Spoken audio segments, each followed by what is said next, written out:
Assalamualaikum warahmatullahi wabarakatuh. Alhamdulillahi wa kafa wa salatu wassalamu ala nabiyina al-mustafa wa ala alihi wa ashabi ala sidqi wal wafa amma ba'du. Allahumma ij'al qawli wa khutbati khalisan mukhlisan lillah, sahihan fasihan balighan bainan nafi'an li wa liman sami'ahu bi rahmatika ya arhamar rahimin. Amin ya Allah ya rabbal alamin.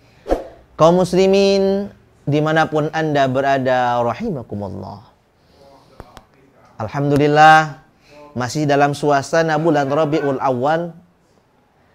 Kita masih diberikan kesehatan, kita masih diberikan kekuatan untuk senantiasa beribadah kepada Allah dan senantiasa terus kita mengejar dan mengharapkan syafaat dari Rasulullah SAW.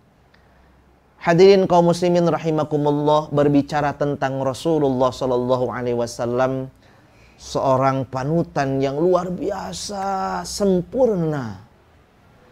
Jika diceritakan tidak akan ada habisnya. Semakin kita membaca sirah nabawiyahnya, semakin kita membaca bagaimana sifat-sifat dan sikapnya, semakin hati ini merasa, ya Allah, betapa luhur budi pekerti Rasulullah SAW, begitu luhur akhlaknya Rasulullah. Bahkan begitu besar cintanya Rasulullah SAW kepada umatnya. Maka pada kesempatan kali ini, yuk kita sama-sama sedikit mengupas keseharian Rasulullah SAW.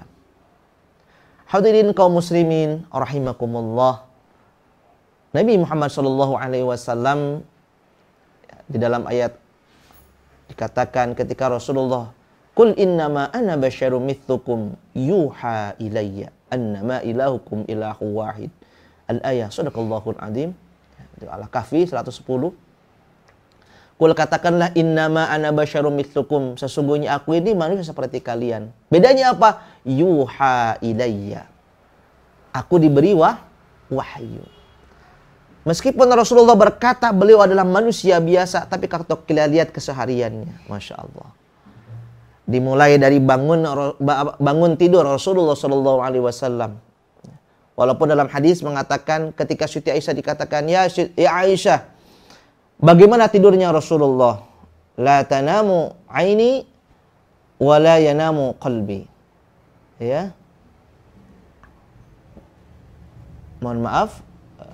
Jadi ketika ditanya tanamu aini, ya, mataku itu seperti orang yang tidur, tapi la wala yanamu qalbi, tapi hatiku tidak. Jadi Rasulullah kalau ditanya, Aisyah ditanya tidurnya Rasulullah seperti apa? Ya matanya tertutup seperti orang tidur, tapi hatinya tetap tidak tidur. Itu Rasulullah. Dari mulai bangun tidur, ya pastilah baca doanya, alhamdulillahilladzi ahyana ba'da ma amatana wa ilaihin nusur. Kemudian Rasulullah mengambil air wudu. Kemudian Rasulullah sholat sunnah, ya, tahajud. Kenapa Rasulullah sholat sunnah tahajud? Hatta yab'atsaka rabbuka maqaman mahmuda. Karena Rasulullah ingin ditempatkan menjadi orang yang terpuji, mendapatkan tempat yang terpuji, menjadi rahmatan lil alamin. Bahkan kalau kita lihat, ya, banyak orang yang mengatakan bahwa ketika Rasulullah salat malam kakinya ini sampai bengkak. Tapi pernah gak lihat? Ada yang mengatakan, oh, karena Rasulullah salatnya banyak. Tidak, ya. Rasulullah membaca Al-Quran 30 juz. Iya. Tapi banyak orang juga yang ketika salatnya banyak, kakinya tidak bengkak. Nah, ini yang perlu kita ketahui. Kenapa kaki Rasulullah SAW sampai bengkak ketika salat malam? Karena ketika salat malam terkadang Rasulullah SAW itu turun wahyu dari malaikat Jibril. Jadi ketika Rasulullah sedang berdiri seperti ini, ya, wahyu datang. Saking beratnya wahyu, Rasulullah menahan beratnya dan bergetar. Nah, ini yang membuat kaki Rasulullah SAW ini bengkak, karena terkadang wahyu itu datang ketika beliau sedang sholat tahajud. Jadi saking beratnya wahyu itu datang, maka kakinya itu menjadi bengkak. Bahkan pernah salah seorang sahabat ketika itu lututnya menempel dengan lututnya Rasulullah, kemudian turun wahyu hanya dua huruf ya. Tiga huruf. Ghairu urid dharari. Hanya turun ayat ghairu urid dharari, itu sahabat tersebut mengatakan sampai dengkulnya itu mau pecah.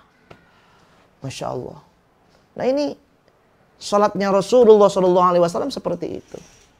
Kemudian Rasulullah kembali membaca beristighfar. Bahkan kan Rasulullah itu tidak kurang dari 100, bahkan paling sedikit 70 beristighfar.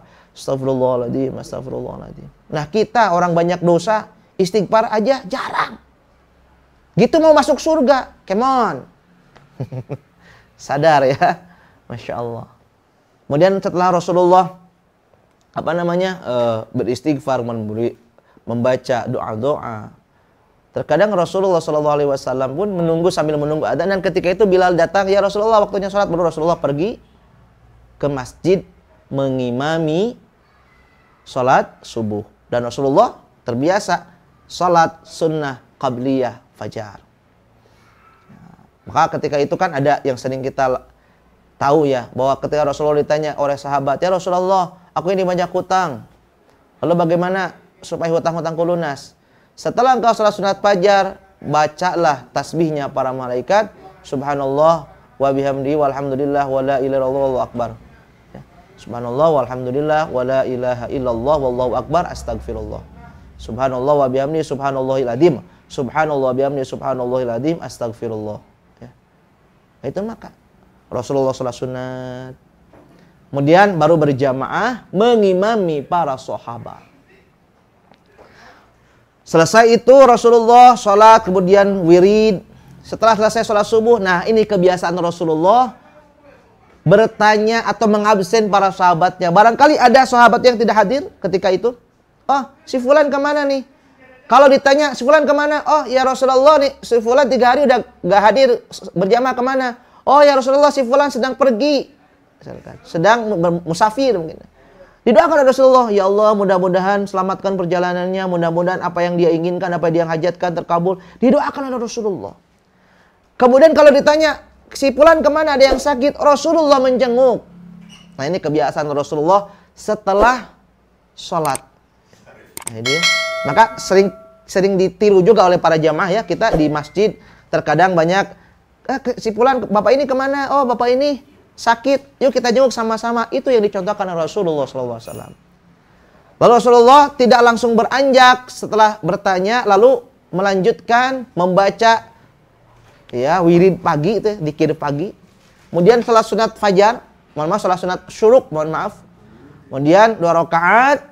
Baru setelah itu selesai, kemudian Rasulullah pulang ke rumahnya. Lalu Rasulullah di rumahnya ngapain nih? Nah, Rasulullah itu sholat duhanya di rumah. Jadi Rasulullah itu sholat duhanya di mana? Di rumah. Setelah di rumah, Rasulullah SAW selesai sholat duha, kemudian Rasulullah membagi waktunya untuk keluarganya. Pernah ditanya oleh Aisyah, ditanya, ya Aisyah, bagaimana Rasulullah ketika di rumah? Kana fil mihnati ahlihi. Ya Rasulullah itu seperti ketika di keluarganya, ya dia melayani sendiri dirinya. Jadi kalau ada bajunya yang sobek, dia jahit sendiri. Kalau ada sendalnya yang sobek, dia benarkan sendiri. Maka ketika ada yang menjadi pembantu Rasulullah, itu sangat senang. Bukan sering melayani Rasulullah, tapi sering dilayani. Karena Rasulullah seperti itu, mengayomi. Bahkan Rasulullah SAW itu ketika makan, kalau ada makanan yang dia inginkan, dimakan. Tapi ketika makanan itu tidak disukai, Rasulullah hanya mendiamkan saja tanpa mencaci makanan. Ya, nih perlu ditiru ya. Ayo, bapak-bapak, ibu-ibu yang di rumah, yang ketika istrinya masak, kemudian nggak suka, jangan dicaci masakannya ya. Kalau nggak suka ya sudah. Rasulullah tidak pernah mencaci makanan. Bahkan ketika itu Rasulullah ketika makan hanya makan cuka. Kata Rasulullah, paling nikmat makanan adalah cuka. Bayangkan, Masya Allah. Saking bersyukurnya Rasulullah ketika itu di rumahnya hanya ada cuka. Bayangkan. Nah ini yang perlu kita contoh. Kemudian Rasulullah keseharian bersama keluarga, kemudian beranjak lagi ke sholat duhur, sholat berjamaah bersama para sahabat. Nah, setelah selesai sholat duhur, biasanya Rasulullah membuka. Kalau sekarang mungkin kajian ya. Barangkali ada sahabat ingin belajar, ingin bertanya. Rasulullah bersama para sahabat di sini. Terkadang Rasulullah berkumpul juga dengan para ahli suffah. Ada 70 orang, termasuk Abu Hurairah. Nih, sahabat Abu Hurairah itu masuk Islamnya bukan awal-awal, tetapi paling banyak meriwayatkan hadis. Kenapa? Karena sering berdialog dengan Rasulullah Shallallahu Alaihi Wasallam di Masjid Nabawi. Ahli suffah di situ ya, berkumpul, bertanya kembali ya. Nah, itu Rasulullah. Kemudian sholat asar berjamaah, lalu kembali membuka pertanyaan. Bahkan kalau misalkan di waktu zuhur dan asar itu, kadang Rasulullah juga menjenguk para sahabatnya yang sakit, mengunjungi sahabatnya. Dan ini yang mungkin kita belum tahu. Rasulullah itu kalau berkunjung ke rumah sahabatnya, misalkan, ya Rasulullah berkunjung ke rumah kami ya, oh iya silakan. Lalu para Rasulullah itu sering berkata seperti ini, hei kamu, nanti tolong sediakan ya sejadah. Ternyata Rasulullah ikut sholat di situ. Nah, kalau zaman dulu ya, orang-orang dulu ketika zaman sahabat, ketika datang Rasulullah itu digelarkan sejadah, meminta berkahnya, Rasulullah sholat di situ, berdoa di situ.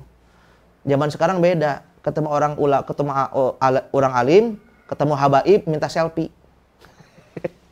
Datang ke rumahnya itu bukan minta didoain, minta selfie foto, update status.